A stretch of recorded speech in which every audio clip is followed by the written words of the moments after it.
Shalom Bapak Ibu. Hari ini kita bersama-sama untuk merenungkan satu kebenaran firman Tuhan. Namun sebelum itu mari kita bersatu dalam doa. Bapa di surga, kami sungguh mengucap syukur karena kasih Tuhan yang begitu besar dalam hidup kami, sehingga Tuhan menganugerahkan keselamatan itu, sehingga kami bisa dilayakan sampai hari ini. Kami mau mendengarkan firman-Mu, berkatilah firman yang akan disampaikan, biarlah kasih dan sukacita yang dari Kristus saja memenuhi hati kami. Terima kasih Tuhan, di dalam nama Tuhan Yesus kami berdoa. Amin. Bapak Ibu yang terkasih dalam nama Tuhan Yesus, saya akan membacakan satu firman Tuhan kepada kita pada pagi hari ini. Dari Ibrani 9 ayat 15 berbunyi demikian. Karena itu dialah pengantara dari suatu perjanjian yang baru, supaya mereka yang telah terpanggil dapat menerima warisan kekal yang dijanjikan. Sebab sudah ada yang mati untuk menebus pelanggaran-pelanggaran yang telah dilakukan selama perjanjian yang pertama. Bapak Ibu, saudara-saudari yang terkasih dalam nama Tuhan Yesus. Waktu kita masih bersama dengan orang tua kita, banyak hal yang pernah diajarkan kepada kita, baik itu nasihat, teguran, maupun cinta dan kasih sayang mereka kepada kita sebagai anak. Namun Bapak Ibu, kita sebagai anak pasti memiliki respon yang berbeda-beda. Tidak terlepas juga orang tua kita yang selalu mengusahakan memberikan yang terbaik untuk masa depan anak-anaknya. Baik itu pendidikan maupun sebuah warisan yang bisa kita gunakan untuk semasa hidup kita. Kalau berbicara warisan dari orang tua Bapak Ibu, hal itu akan kita terima ketika orang tua kita sudah tiada di dalam dunia ini. Bukan karena kita kepengen supaya orang tua kita pergi lebih dulu, tapi memang warisan itu akan kita terima ketika orang tua kita sudah meninggal dunia. Dan yang menjadi pertanyaan bagi kita sekarang Bapak Ibu, apakah warisan yang diberikan kepada kita itu sah dan kekal sampai selama-lamanya? Kalau ditanya sah, pasti sah, karena orang tua kita pasti sudah mencantumkan nama kita untuk menerima warisan itu. Namun jika dikatakan kekal, apakah warisan yang diberikan orang tua kita itu bersifat kekal ataukah hanya sementara semasa kita hidup di dalam dunia ini?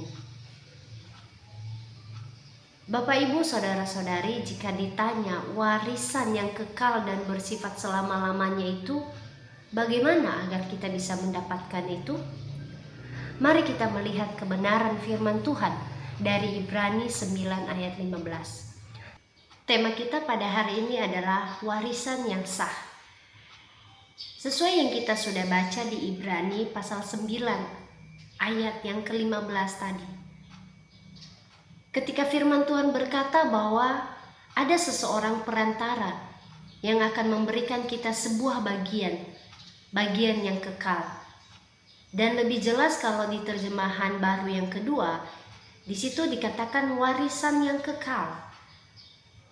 Jadi pada saat itu, firman Tuhan berkata bahwa kita akan menerima sebuah warisan, dan warisan itu kekal sampai selama-lamanya. Dalam menerima sebuah warisan yang kekal Bapak Ibu, ada beberapa syarat yang diberikan kepada kita sehingga kita bisa menerima warisan itu.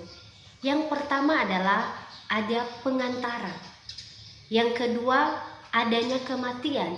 Dan yang ketiga, kita terpilih. Poin pertama yang akan kita bahas adalah pengantara menerima warisan yang sah. Bapak Ibu saudara-saudari yang terkasih dalam nama Tuhan Yesus, kalau kita mendengar kata perantara, pasti kita akan teringat perjanjian baru ataupun perjanjian lama, di mana ada seseorang yang menjadi penghubung atau jembatan, sehingga kita bisa sampai hari ini menjadi seseorang yang dianugerahkan karya keselamatan itu. Tanpa perantara, kita tidak akan bisa menjadi bagian dari kekekalan itu. Dalam ayat ini kita diajarkan bahwa Yesus Kristus adalah pengantara dari perjanjian baru itu. Perantara itu datang di antara dua pihak yang awalnya itu berselisih, sehingga di dalam perantaraan itu ia mewujudkan suatu perdamaian. Kalau kita melihat ya Bapak Ibu, ketika manusia jatuh dalam dosa, hubungan Allah dengan manusia itu menjadi terputus. Dan akhirnya perselisihan terjadi karena dosa. Namun perantaraan itu datang untuk mendamaikan pihak yang pertama dan pihak yang kedua. Allah mau berdamai dengan manusia karena ia melihat manusia adalah manusia yang dikasihinya. Untuk itu perantaraan itu datang, yaitu Yesus Kristus, dan ia membawa perdamaian sehingga hidup kita yang dulunya dipenuhi oleh dosa menjadi satu kedamaian yang abadi antara Allah dan juga manusia. Jadi Bapak Ibu, kehadiran seorang perantara menjadi sesuatu yang sungguh amat baik. Ia menyiratkan bahwa dulu ada keterasingan, namun sekarang ada kebutuhan perdamaian. Kita terasing dari Allah karena sebuah dosa. Makanya perantaraan itu sangat perlu. Yesus Kristus mendamaikan kita dengan Allah. Setelah kita percaya Bapak Ibu bahwa Yesus Kristus menjadi perantara bagi kita, kita mengerti bahwa tugas ini adalah tugas yang sangat besar. Dan kita tidak dapat melakukan itu sendiri. Kita tidak bisa mengandalkan perbuatan kita sendiri untuk mendamaikan diri dengan Allah. Kita perlu seseorang untuk bisa mencapai titik perdamaian itu. Bapak Ibu, Yesus Kristus tidak hanya menjadi perantaraan semata, tapi ia harus mengalami kematian. Jika disebut kematian, semua manusia pasti mengalami kematian. Dan hari ini kita mendengarkan lagi bagaimana pengorbanan Yesus Kristus yang tidak hanya menjadi perantara melalui dirinya, namun dia memberikan sepenuhnya hidupnya kepada kita manusia. Poin yang kedua adalah kematian sang pemberi warisan. Pertumpahan darah binatang pada saat itu menjadi jalan satu-satunya dalam menerima penebusan dosa. Dan itu hanya dilakukan melalui perantaraan para imam. Namun sekarang ada satu pribadi yang sudah mati memberikan nyawanya untuk menebus dosa manusia, sehingga ia menjadi perantaraan yang sempurna dan kita bisa menerima pengampunan dosa dari Allah. Kita bisa dengan bebas bertemu Sang Allah itu sendiri karena kita sudah dianugerahkan Yesus Kristus melalui kematiannya di atas kayu salib. Kematiannya itu ada perdamaian. Dan kematian Yesus Kristus juga mendatangkan pembersihan hati yang nurani. Pengorbanan Kristus sebenarnya mendatangkan penebusan, mewujudkan penebusan dan efektif secara kekal. Bapak Ibu saudara-saudari yang terkasih dalam nama Tuhan Yesus, hati kita yang dulu jahat, berbuat dosa, ketika Yesus Kristus mati, Ia memberikan kita satu jalan supaya kita bisa menerima pengampunan dosa itu. Ia membersihkan hati kita yang jahat, membuat kita menjadi sadar akan dosa-dosa kita. Seberapa banyak kita pada saat ini menyadari bahwa hati kita begitu jahat sehingga kita tidak butuh Yesus Kristus? Semoga kita tetap melihat dan tetap merasakan bagaimana hidup kita sudah ditebus oleh Yesus Kristus, sehingga hati kita diperbaharui menjadi hati yang baru dan kita menjadi layak di hadapannya. Kematian Kristus itu merupakan sebuah warisan terakhir. Banyak di antara kita mungkin tahu warisan itu apa, seperti yang sudah saya sampaikan di awal tadi. Kita mewariskan harta benda yang diberikan oleh orang tua kita. Bahkan kita juga bisa memberikan itu kepada keluarga kita yang lain. Dan ketika Yesus menumpahkan darahnya di atas kayu salib, itu adalah warisan yang kekal yang Dia berikan kepada kita. Bapak Ibu, warisan yang diberikan Allah itu kepada kita bersifat kekal. Bahkan itu tidak bisa diambil oleh siapapun. Maka dengan demikian Bapak Ibu saudara-saudari, mari melihat hati. Apakah hati kita tulus sudah menerima Yesus Kristus sebagai Tuhan dan Juru Selamat kita? Ataukah kita masih ragu akan pengampunan yang sudah Yesus Kristus itu berikan kepada kita?